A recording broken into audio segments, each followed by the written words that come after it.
Good morning guys. Ayan po ang aking kubo. At ay aking pong pinapahinog ang aking saging. Ayan po, namitas po.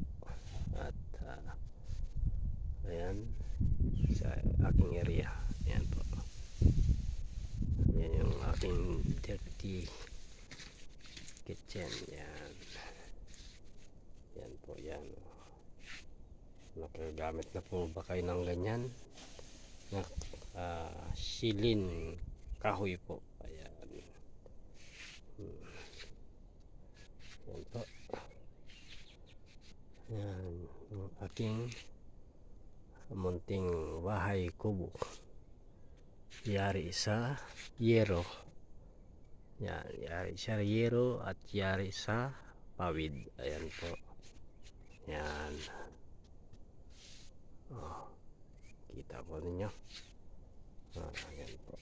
Siyempre pag nag coffee tayo, andito po yung jockey nalo electric.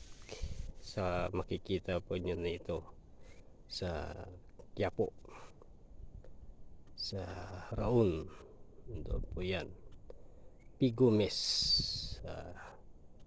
Yan po yung kanilang electronics. Pag gusto nyong bumili ng mga video okay, nandun po yan sa Quiapo, Manila. Yan po yan yung ating tanim na nyog. Ayun po pa, bali tatlo po yan. Yan, andun yung isa.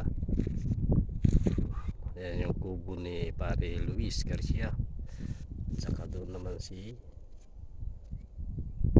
Tio Badong sa iba. At doon si Bayaw Sangkay. Doon Mr. Dahano.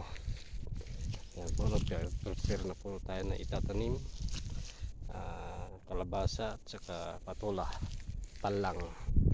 Yan, ito pong area to, Latawan na Kabanggan, Sambales. Yan po ang area nito guys. Ito po ay inumpisan po namin i-improve at tataniman at walang kakahoy-kahoy.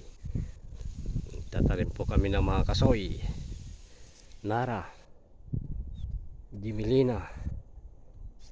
Yan, may pine tree na. Paumpisan na ng pine tree, malalaki na po yan. Yung nara mayroon na rin po, ayan banda ron. Yan, yung Jimilina po mayroon na rin yan. Ayan po, yan, yan Jimilina po.